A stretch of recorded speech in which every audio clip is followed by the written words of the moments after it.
What's going on, everybody? Welcome to episode 76 of Lobbing Scorchers. This is Ari Lillianwall. Got producer Noah with me here in Los Angeles. I got Jeremiah Oshan with me, Sounder at Heart. Our boss. That's right. And we are here tonight to bring you the last Seattle Sounders game coverage pod of ever. L-Pod. The last L-Pod of the season. The last L-Pod of the 2024 season. The Seattle Sounders season is over after their 1-0 loss at the LA Galaxy at Dignity Health Sports Park. All three of us were there. We're in Los Angeles right now. It'd be funny if one of us wasn't there. We're just like, I was just in LA. Just wanted to chill. I was just coming to hang out. We were all at the game. We saw it all go down. We're going to lay down a late night. It's 12:16 a.m. right now in the city of Los Angeles. We're going to lay down the L-Pod. City of Angels, they call it. City of Angels. We're going to have our whole normal show with our game review, with our agenda check. We're going to take your questions. And we're also going to have takes from the man himself, J.O. So it's going to be a bit of a, sad, somber show with it being the last one. But there's a lot to talk about, both, I think, from this game and about the season as a whole. And maybe not as much forward-looking stuff tonight. There'll be plenty of time for that. But we're going to lay it down for you one last time. Mm-hmm. Before we do all that, though, I did have to let you all know that Lobbing Scorchers is a part of the Sounder at Heart podcast network. If you want to get the best independent Seattle soccer coverage, consider supporting us by going to sounderatheart.com/LS, sounderatheart.com/LS. Scroll down to subscribe and support to get 30 days completely free. Every sign up through our link helps support and grow this show. We have one new sub, Ari. One new sub. Who do we got? Have one new sub. Tell him Jeremiah sent you. Sorry? I said, tell him Jeremiah sent you. Tell him Jeremiah sent you. Right. Thon Win, thank you so much for subscribing. Hell yeah, Thon. Thank you. We really appreciate that. And 48. You're our 48th. We love and appreciate all of our subs. And if you haven't done so yet, please sub to the Lobbing Scorchers YouTube. Lots of good stuff going on there. Noah actually made our live streaming debut after the game tonight, and it actually did not go. It didn't flop that bad. It didn't flop. We didn't flop. There was like 20 some people in there. We had people calling in. That is something that we are going to try and ramp up going into next season for sure. We've just been building the foundation of our YouTube presence. Now we're ready to go live. That's going to be fun. I think people have been asking us about that, and I think that's going to be a whole new element to Lobbing Scorchers. So looking forward to that in the future. All right, guys, you ready to lay down this L-Pod? Let's do it. Let's just lay down the L-Pod. Seattle Sounders, Western Conference Final at LA Galaxy, coming off like one of the best Sounders wins in a while at LAFC. They were really riding high. I think... we were talking about on the last show. We all knew that Seattle was the underdog in this game, but I think we liked their chances at getting the win in this game, and it really didn't pan out how I thought it would. But first, guys, let's do our lineup reaction because there was some stuff going on here that was out of the norm, I would say. We've been talking a lot, Noah, about who should start between Pedro de la Vega and Georgie Manungu, and it turned out they both started in this game.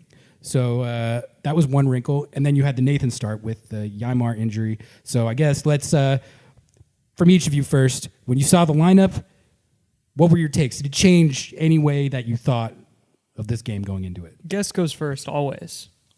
It was what I thought it was going to be. It was pretty close to what we predicted on Sounder at Heart.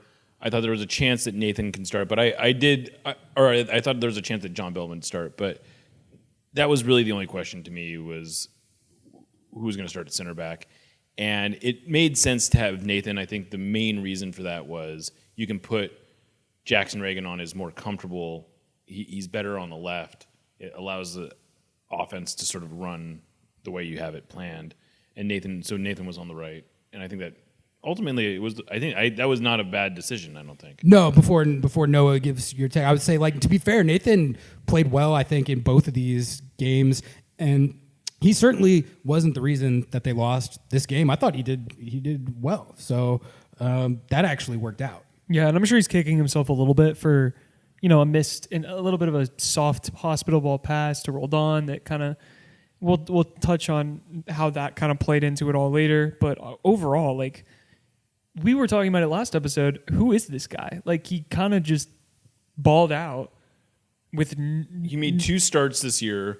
Yeah. Literally the first and last games of the season. Yeah.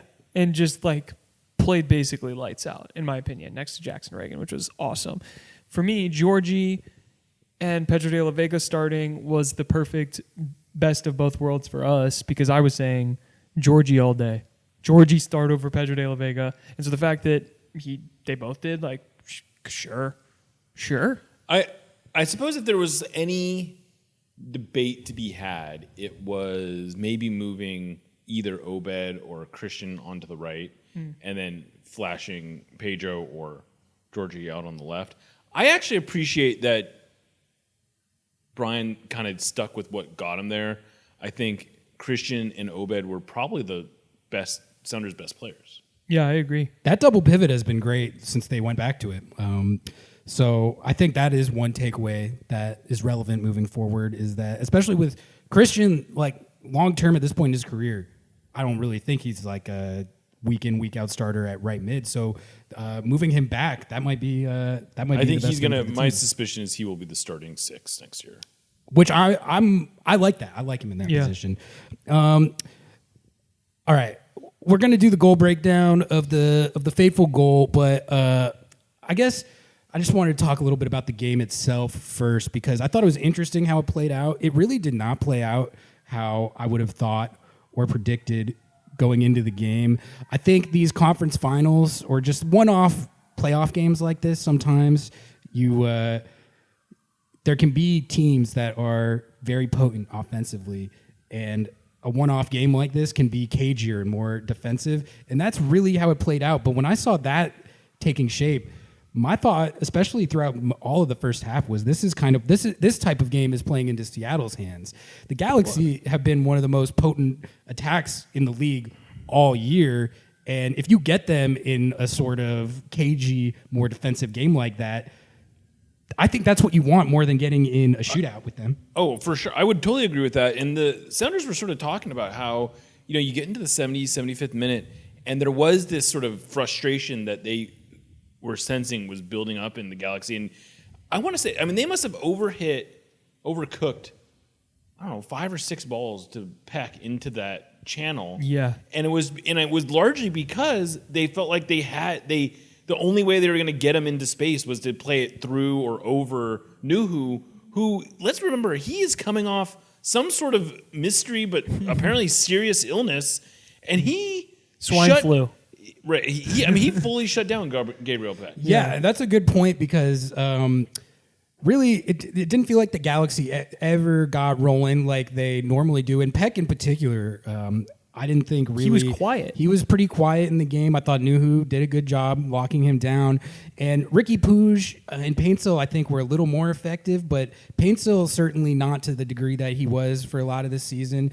And even Ricky Puig, like, he's always going to have his moments, but it was really a moment, though.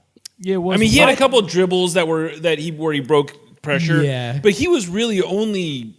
I don't know. I don't remember him being dangerous more than really on the goal. I thought in the first half, there were a few sequences where the Galaxy were getting out and running like they normally would, and Seattle did get a little unbalanced, and there was a couple of good sequences for LA and a couple of good chances. But the thing is, I didn't think any of the chances or the better of the run of the play that they had in the first half was more prominent than when Seattle had the front foot and generated a couple good chances too. So I thought it was really pretty much even right until that goal. Like, I definitely don't think it was. There's some times where it's 0-0 in the 85th and you're like, one team is destroying the other, and it shouldn't be 0-0, but I did not think that was the game state for most of this game. It did not feel like a goal was coming. Yeah, No. exactly. Like, the goal came out of really, I thought, sort of nothing. Like a random moment that was right. not part of like the broader game state. Right, exactly. You could tell the Galaxy were frustrated. Like, I even have it in my game notes. Like, Galaxy are very frustrated at the 50th minute mark. Like, when they came out of half and they had kind of like tweaked a little bit, but not. They're like, we're just going to keep grinding this down. Right. we know this is going to work eventually. It wasn't. It was like the 50th minute. And that's really not their game. Their game is not grinding. No. Like, and all. they had to get this win playing like way outside of their like normal style. Yeah. And I think it's both a credit to Seattle for defending them into that game state, but I think it is a credit to the Galaxy too that they were able to get thrown into a game that's off their usual protocol, and they won it. So you have to give them credit for that.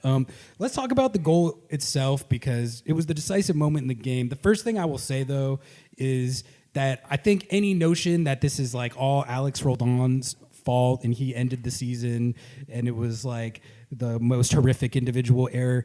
Like, my thing is just that in a game like this, we talked about it on the preview show. You almost have to bake in that the Galaxy are going to score at least once. The fact that your defense held them to one goal in this game is a good 85 minutes. I don't know when. Like, I don't know the last time they were shut out, but it's been. They went more scoreless minutes, I guarantee, in this game than if you add up all the scoreless minutes that they had, like the longest stretches without scoring than in only other. The games. defense played well enough to win this game. I think the offense even played well enough to win this game. I think they were unlucky. I think you can say that, but like if you don't score, then I know I'm going to get shit for it, but it's like there were genuinely multiple chances that were quality where they had a couple things went maybe not like if Albert hits, like, I mean, Brian was touching on this. He's like, if Albert strikes that ball correctly, it's probably 1-0 Sounders. There's an Obed chance. There's an Obed chance that gets saved. The Albert one, I think the Albert one was the one. Yeah. That was the one. But it's like that's always what it was going to be. I think we said it's either going to be this like game of inches where you have to make the most of your one opportunity or two opportunities you're going to get, or it's going to be this goal fest. Yeah. And it was. And I would have thought the former option would have suited Seattle winning the game. And I mean, I think it did. It just didn't pan out like that. Yeah. The goal itself comes on a giveaway where I think Alex was trying to back pass it, right? He's trying to back pass it, but he like kind of chipped it. Looked like he was trying to chip it to JP, right? He was trying to chip it to JP. It went over JP and right to the one guy that you really, really do not want to give the ball in that spot. Ricky Puig picks it up. He's got a few guys around him. But, I mean, that pass he hits is pretty world-class, honestly. He puts that, like, at a pretty tough angle right where Jovic is running onto it. And at that point...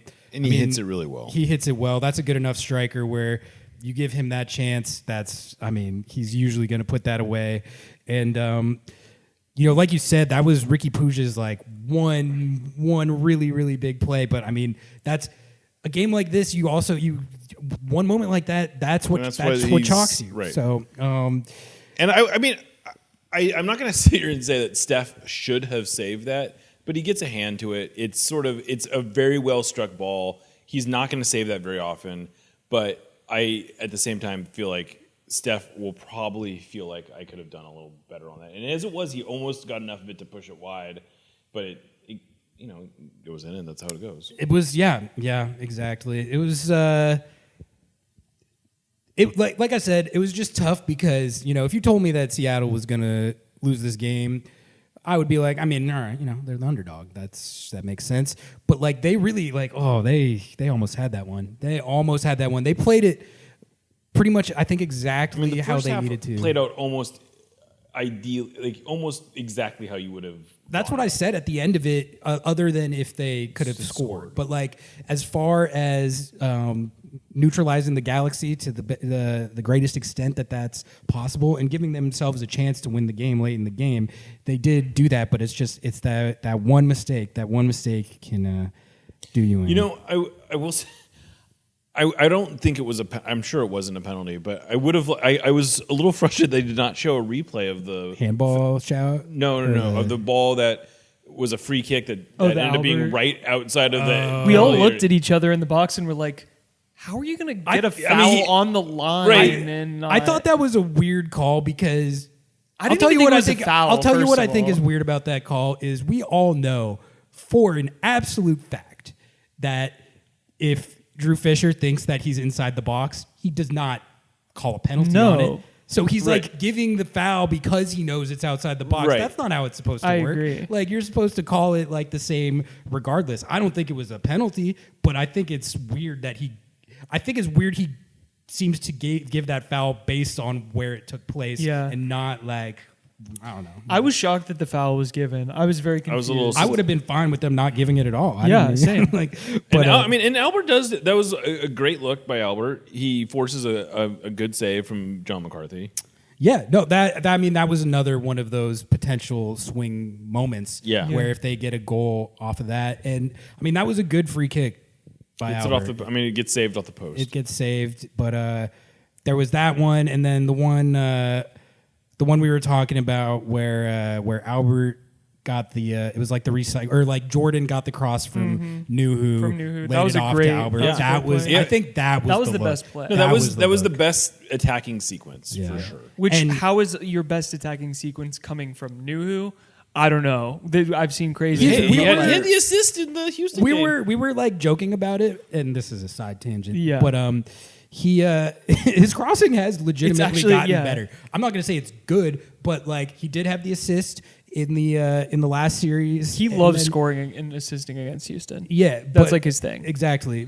But then like his cross on that chance that Albert had was pretty good. No, that was a good pass. It was a good cross. So I don't know. He's not Jovan Jones out there, but it was kind of funny in the last like couple games of the season when he would hit these. He got an assist. He's hitting these crosses. We're like, oh, okay. I mean, yeah, like I don't really have much else to say about the goal itself other than that. I don't think like breaking down like whose fault it is really matters, because I just like if you get shut out. If you can score one goal yourself, the fact that you conceded one doesn't lose you the game. So yeah, the goal that you concede is almost always going to come out of some. I mean, that's the nature of the game, right? Yeah. That there's some mistake that gets made somewhere on the field, and I think you probably have 3 or 4 players that can share some level of blame, and it doesn't. I don't think it was an egregious mistake, but like you said, when the margins are 0. Mm-hmm. I think it's easier to be frustrated with the lack of offensive production than it is with this breakdown. Yeah, exactly. Well, and because just to reinforce that, like it spoke to a theme that we saw with this team quite a lot, like earlier this season and last season. Like the big storyline was this team was playing good on defense, but not generating enough in attack, and the XG merchant thing. So, like this game kind of felt like one of those games in a way. I don't think that indicates that they like regress to that really, because I think, like I said, a conference final will play out like that sometimes, and I think that's that was the game plan too. I think from Brian, like I don't think that their game plan was to be this all attacking offense. They definitely did not come in here expecting to open it up and just get into a shootout. No. That would be stupid. That would be stupid. You're going to lose that. You will lose that 10 against times this out of team. 10. Yeah. Yeah. I was going to ask you guys how you felt about like because the Galaxy are open to counterattacks. That's like the one thing where you can carve up their defense. And granted, set pieces. That and set pieces. And granted, their defense has actually been playing way better in the playoffs, in my opinion. Maybe I'm wrong. No, I mean, they've given up 1 goal. They gave up 4 goals. Well, 2 against Minnesota. Oh, I forgot about the Minnesota game. Yeah. Right. Okay. But I guess they only gave up 1 goal against Rapids. Okay, regardless. Whatever. Back to my point, because I'm important here, guys. Come on. I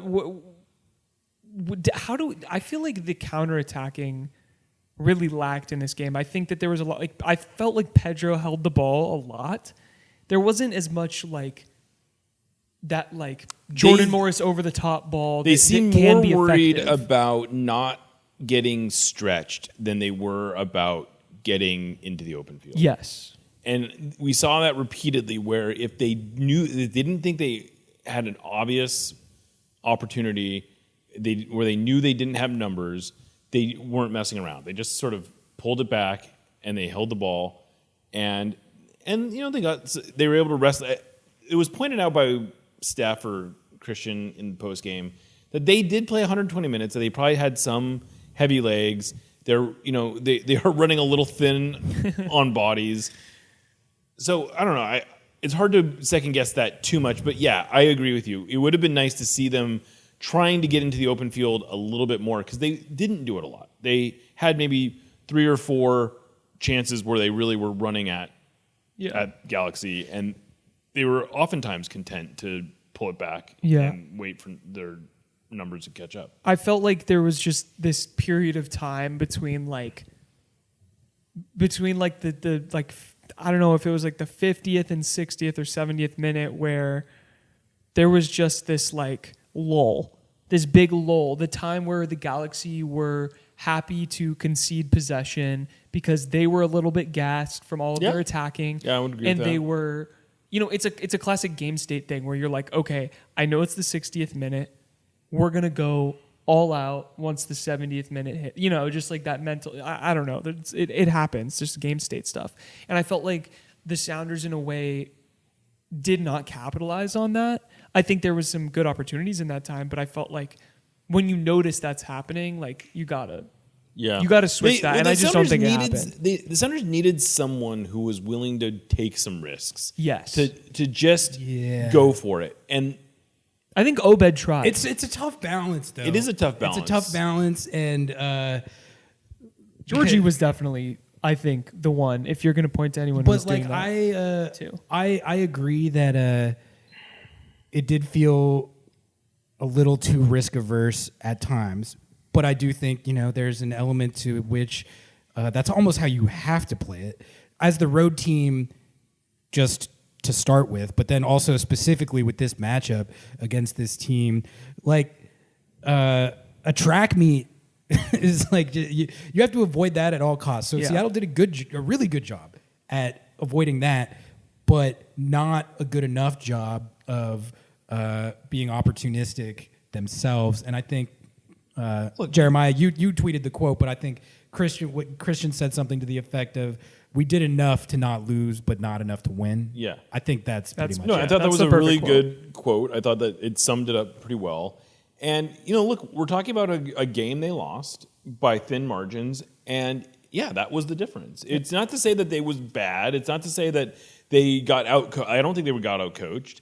I think they made a bet that this was their best chance, and it nearly paid off. No, but it didn't. I think if anything, Schmetz was in his bag really this game, but all season.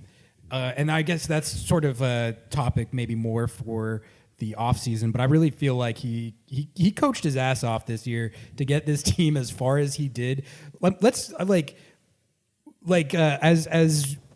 good as the vibes have been in the last half of the season into the playoffs, this roster is kneecapped in a way, just off the top. You have a situation where you've got players like Rui Diaz and Leo Chu on big numbers that you're getting nothing from.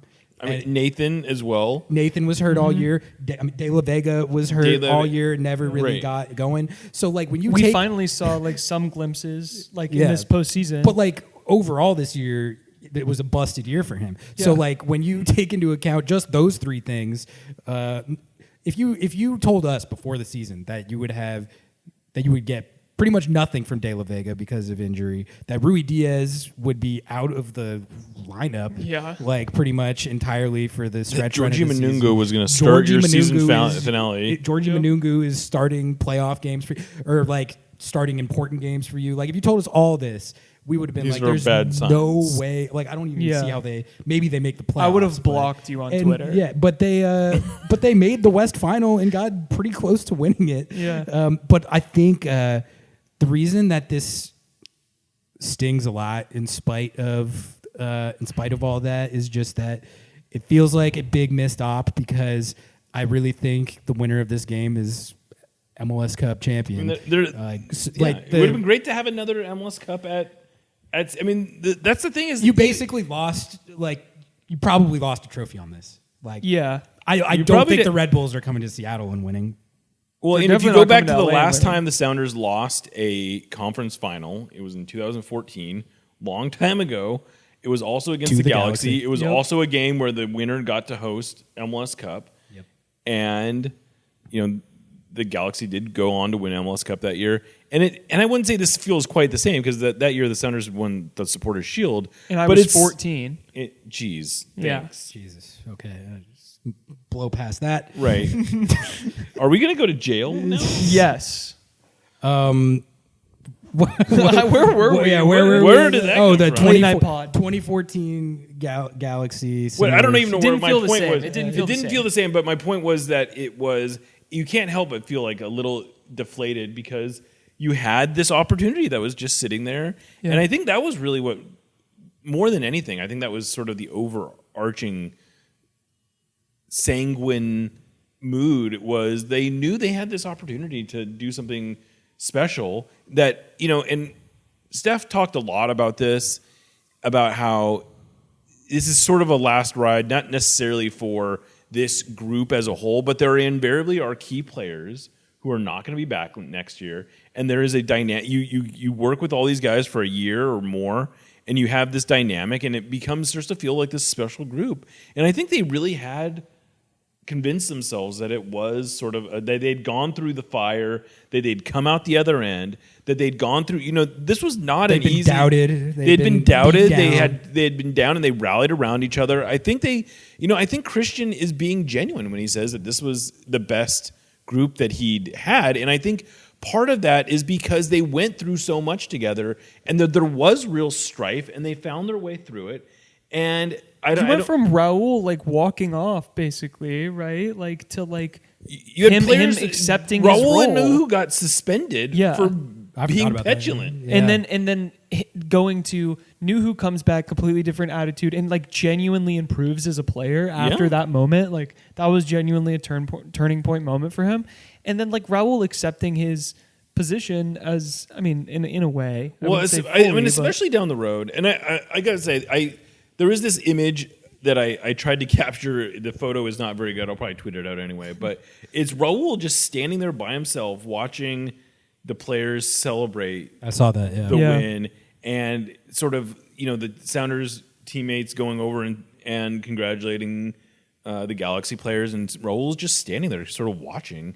And I do feel it felt like a very this is my last. This is how it ends. And I want to say there'll be time for retrospectives on that, but I think it's pretty much a certainty at this point that was Raul's last game. I don't with see the Sounders. I don't see a path to There's not really a path to him coming back, and I think when that day comes, he deserves to be recognized as a club legend and one of the best number 9 that's played for the club. All due respect to Obafemi Martins, but you look at the Will Bruin slander.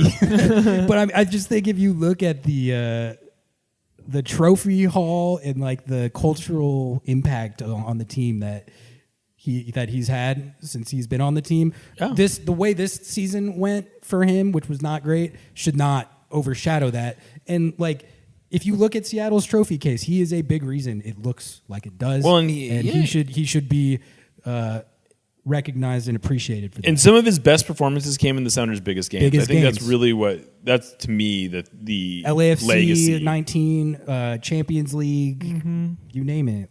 He scored some of the biggest goals, and he scored a ton of them. So shout out to Raul, and he's definitely a club legend.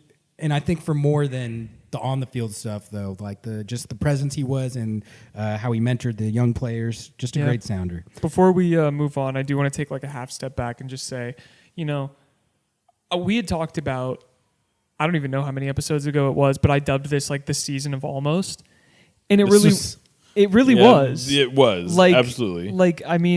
I said that not knowing what the outcome of this playoff was going to be, but it really was 3 steps forward, 3 steps back. I don't even know how to describe it. It's just we were almost there. Almost is a good way. They were a result short of. You can start small. Yeah. They were a result short of getting the Cascadia Cup. Yep. They fall in the U.S. Open Cup semifinals. They fall in the U.S. Open or the Leagues Cup quarterfinals. These were all like these. They did a good job of putting themselves in the position to almost get there, and then they just don't quite do it. They didn't have the thing or just like the things to get them across the finish line that the teams that they were playing against did. You know, I mean, right. Mainly attacking soccer, but that's the thing though.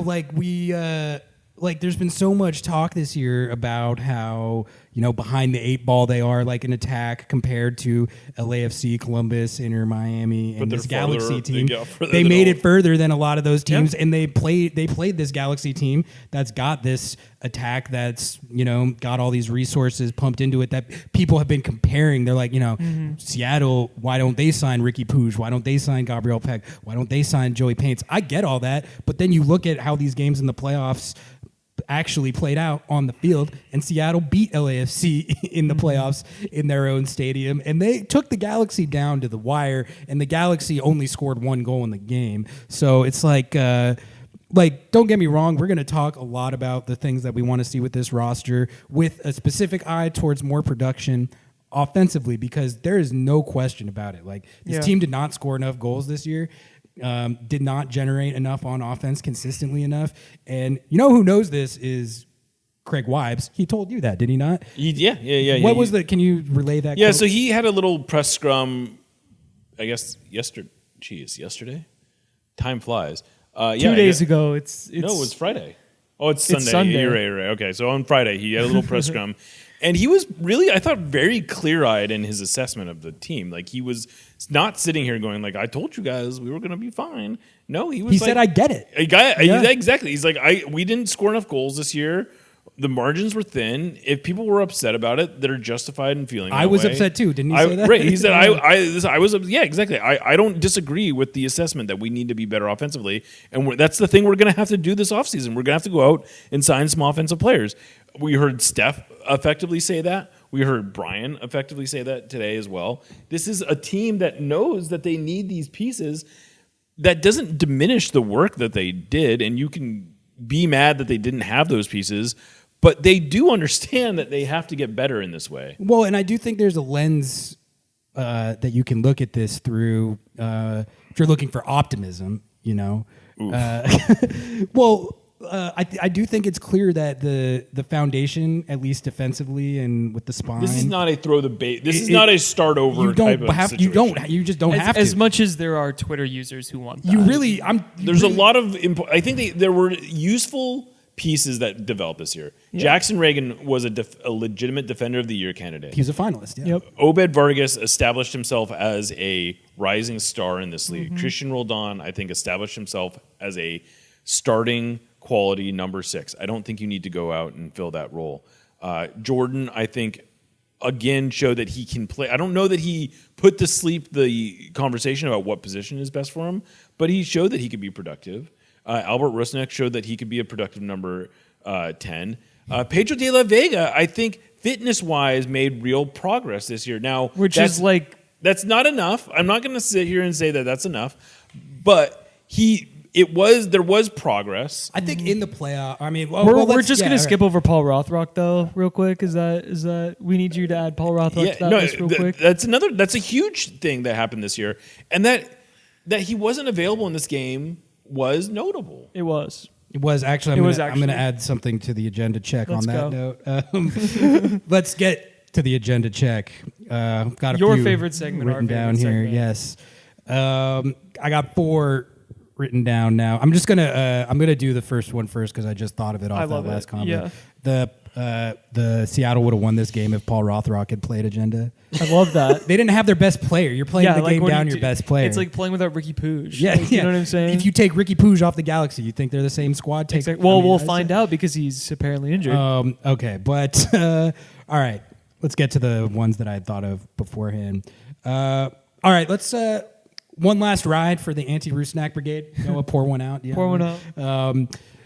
They were having a heyday. Out in full force after the game. Can't say I really get it. I mean, first of all, he was playing injured and had to come off with injury.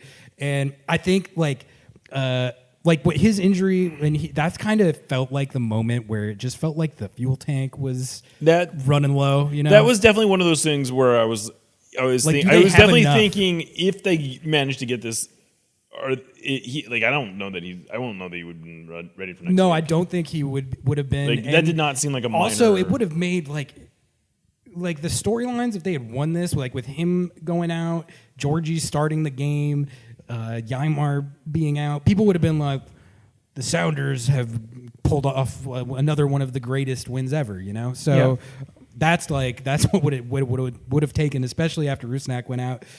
We'll do Rusnak Brigade. I love you guys. You know, we don't always agree on everything, but we do give them attention. We do give them attention. You have that. But we'll get into that because but it's serious. In all seriousness, there is a big question around him. His status over whether he comes back as a DP is going to be a storyline. I'll give my take on that right now. I don't want to spend like a lot of time on it, but I think we should just dedicate a whole show. My take on that is if you can scout up and find and convince to come here and sign a player that's pretty much like exactly the profile and skill level of Ricky Puig, then replace Rusnak with that signing.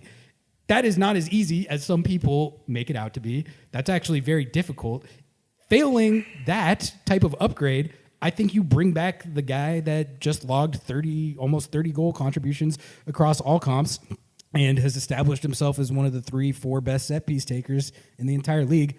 I don't really see what's crazy about that. No. All right. Agree.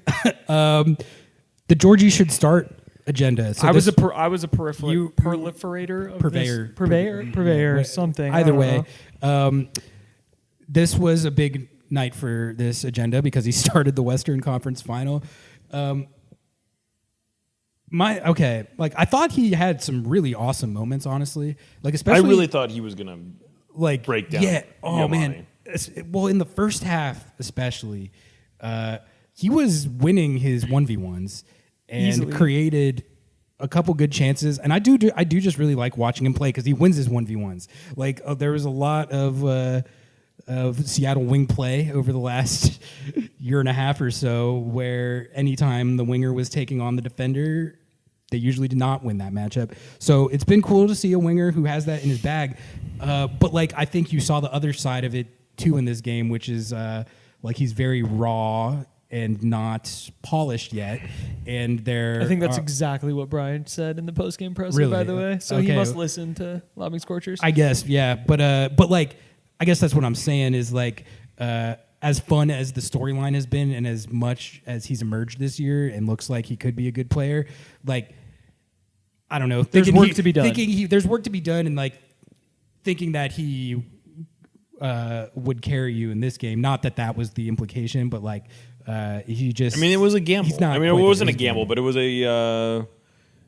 let's see what you can do. Kind of you don't go into this game saying Georgie, take us to the promised land. Exactly. I think the fact that Schmetz trusted him enough to start him in this game. I thought he was the perfect it was makeup for this defense though that he was playing against. I mean, and he had I have it written down. 2nd minute, Obed Vargas run leads to a pass from Georgie that made a play into Albert on the break, and then later counterattack on Georgie on the wing with lots of space, and then he cut inside. He was looking like he was getting these different looks that I'm not used to seeing from Sounders players and not afraid to attack. So that is the kind of, and that's the way he plays. So that's exactly what I wanted to see. And I really thought if you're going to be playing against a Galaxy defense that is soft and is vulnerable to the counterattack, who else would you want but legitimately the fastest guy on the team? And a guy who's got pretty good technical ability. I agree with that, but I'm thinking of it more when I look at the roster, going into next season and long term.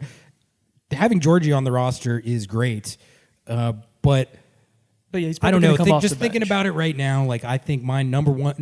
Well, let's do a wish list episode, off-season wish list at some point. I love that. But when we get to go shopping, big, dominant, physically imposing, pacey winger. That's probably number one on my wish list. You just want Joey Paints. Oh, I mean, I was going to say Peck, but Peck it's too. The Galaxy podcast. Yeah. All right, let's do this De La Vega agenda. The De La Vega is a bust agenda. That was also out. In I think we full should have force. Jeremiah. Jeremiah, start what with are this, what are your De La Vega thoughts? I think it's hard to get away from the idea that this was a bust of a season. That doesn't make it a bust of a sign. I mean, there's a lot invested in this guy. I think we'll get a much better idea next year. He's clearly gained some fitness. He's stronger. I think that was maybe one thing that he came in, and what I heard repeatedly was that he just was not up to the physical challenges of MLS, and that I don't know. And I think it's worth unpacking and digging into as to like were the Sounders caught off guard by that, because they seemingly scouted this guy a lot. Yeah. They should have known what his physical limitations were. But either way, I won't be surprised if he comes in next year and he has a good year. And then if he struggles again next year, then we start talking about, is this guy a bust? I don't really see the larger, like there's not really a lot of value in discussing if a guy is a bust who you signed to be a long-term player after his first year. I think he had a bad season. He had a bad season, and I think that you could say that this was even a waste. You could even argue that it was a wasted season. Yeah. But I'm not at all close ready. I'm never gonna call anyone a bust when like injuries are that big a factor. Right. Like if he sure. had played 2K minutes this year and still had 1 goal, 1 assist, and was out there every week, I'd be like, yeah, the bust narrative has more legs than I would care to acknowledge. But like he really just now in the last like month got to something approaching full fitness. I thought like fitness wise, he looked good tonight, like as good as he had, but like I couldn't tell if that was because of like if how he was playing looked different, or if do you guys notice it's different when you're watching a game with an open box and you can like kind of hear what's going on? I will say, this is maybe out of the blue, I was very impressed with the whole Dignity Health Sports Park. DJ Slander? I got a whole DJ Slander show. I don't even know who that is. Yeah. Like the everything The about whole the thing, press. it was a great the crowd experience. it was loud. That was as loud as I have heard a stadium ever. Maybe. Yeah. Like it they were was stoked. Really That goal was actually loud. insane. Like the crowd reaction was actually like. This even city, during the whole game, like Yeah. it was. But I mean, like specifically, like just the feeling of like. You could feel how much it meant to every single person in that stadium when they scored. And like, I'm not saying that Seattle doesn't have juice, but like this season, I never felt that one time. I mean, I will say, so I went to the game last week at LAFC. Also, a really great atmosphere.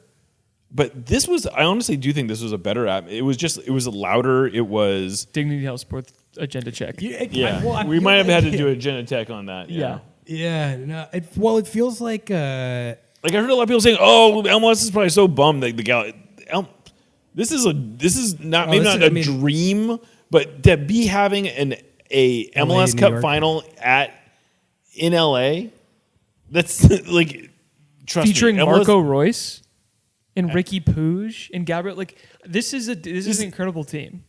Yeah, sorry, Galaxy. Right. I mean, and the Red Bulls are not a bad. I mean, it's a New York. You got LA market versus New York market. Yeah. This is not this. I think people really want MLS to be in the dumps about this matchup. They are not in the dumps. I think I mean, the Galaxy are one of the like league's most historically relevant dominant clubs. And we've been saying all season there. Anyway, back to the. I think the Galaxy are going to destroy the Red Bulls. What were we even? We were talking about De La Vega. I'll give my take. Yeah, give your De La Vega too. Here.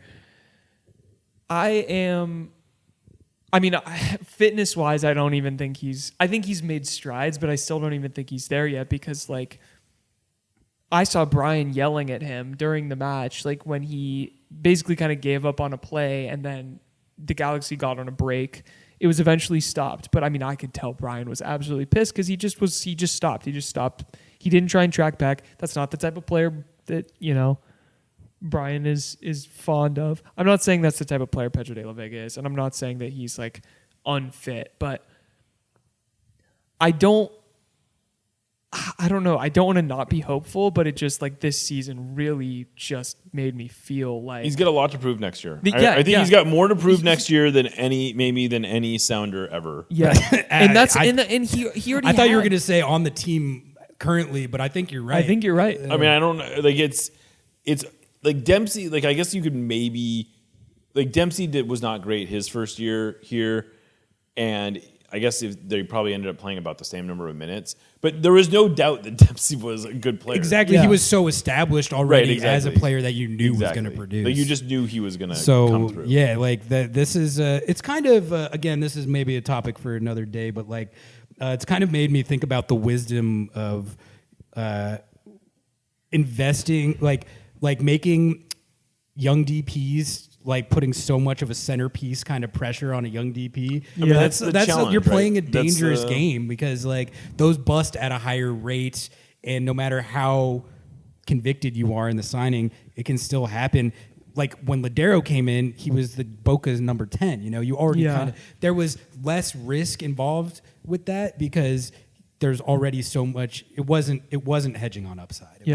It was something that was already. You were buying known. I mean, and I guess that was maybe the challenge was that they were sort of trying to split the difference between buying someone who had a decent resume, but who had this real upside. Mm-hmm. And the upside, we did not see anything close to the upside. Well, and it also has to do. I mean, we talked about this extensively on a couple. I don't even know how many shows ago. I'm going to use that number again, but how he had the world on his shoulders in terms of pressure.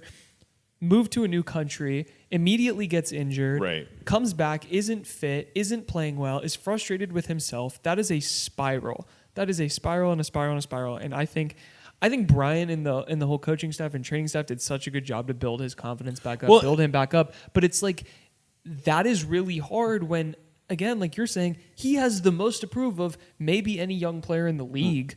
Definitely on the Sounders. And the Sounders. You know, and I go back to this a lot, where I think about the way he carried himself, the way he looked in the season opener, and then early on in that Austin game. He looked confident. He looked ready to go. He was flying all over the field. Stepped up at LAFC and hit his penalty. He was hitting passes that were just like, oh, this guy's going to be great. And then the injuries start to happen, and they happen, and they happen, and it's like he ends up missing, effectively 2 months, and then the road back was slow. Every time he would come back, he would get hurt again. Yeah, right. That's got to take a mental toll every time. And he talked about, we talked to him a couple weeks ago, and he sort of talked about how it was. This is a guy who's used to playing 90 minutes, being able to play 90 minutes, and that he wasn't able to do that was taking a toll on its own. And I really don't think until the last couple weeks, or the last couple months, last month of the season, he was feeling anything like himself. Yeah. And I think so. It makes it really hard to judge it in a real analytical way, because this is just this offseason is going to be huge for him. I think if he can get his body right, if he comes into preseason next year and he's ready to go, we'll have a much better idea of what he can be. Pedro, if you want to go and get haircuts together and pod, let's do it. You can pick my haircut. That's a good offer. All right. Let's get to questions. Got a few here. And then maybe a couple more takes and then wrap it up. Does that sound good? Let's do it. All right. What do we got, Noah? Ladies, gentlemen, NBs, thank you all for your questions. We're going to start out here with Paulie. Paulie says, Alex will get a lot of hate, and to be fair, I tweeted some of it, but it's not really sustainable to rely on making zero mistakes against top teams. Got to be able to score some goals, especially against a team like the Galaxy, which allows chances.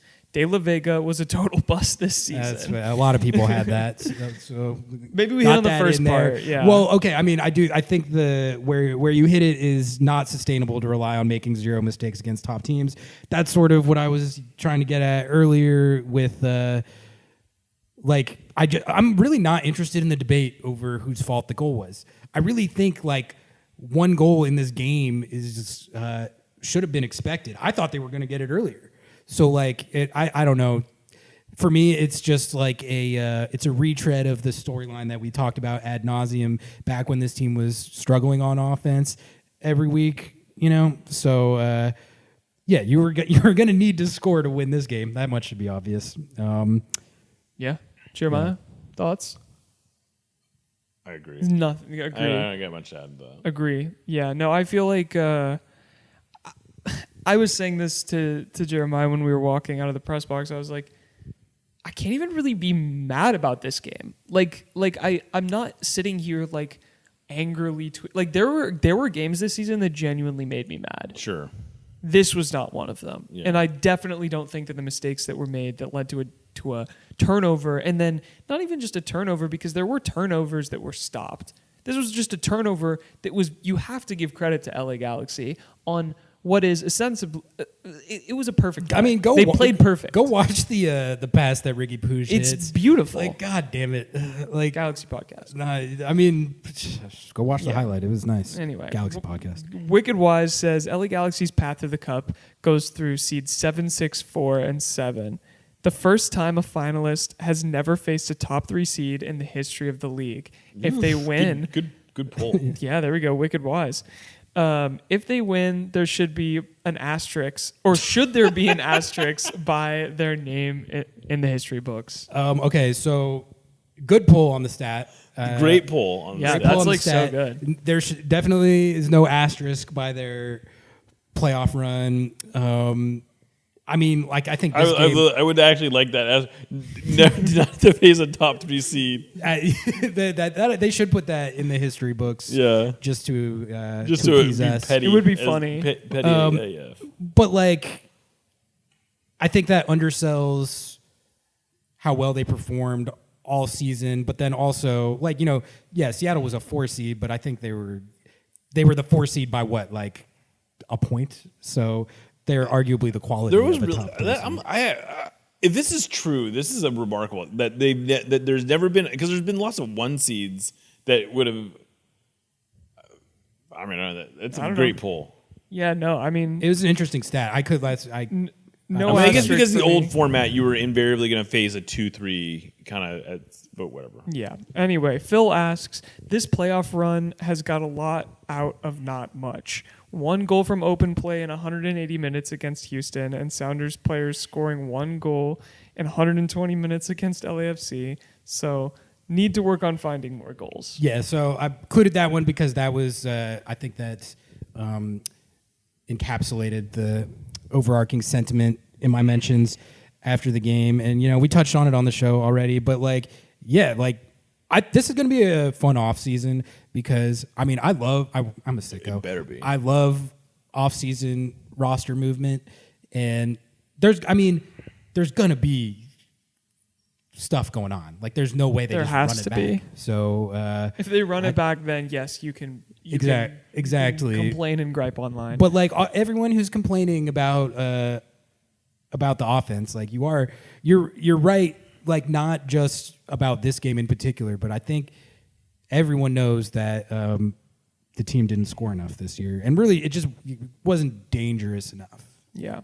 This last one here comes from Sounder Daves. This team played at or above their level for the last 4 months. Showed great commitment, determination, and discipline. Coaching staff earned every dollar they make. Front office let them down.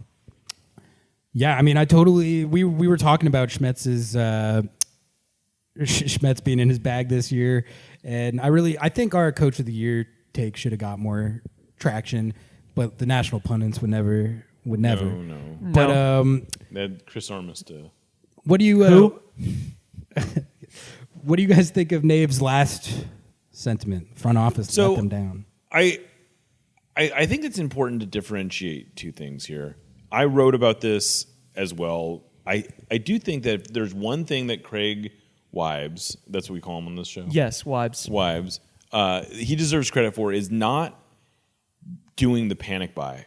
A lot of us, I will admit, I was on the. You wrote a column about. I wrote a column. You just buy somebody, like just spend some money, and I was fully like, no, we're at a point now where you have to buy someone, and I do think in hindsight that decision to not just get a guy probably paid off.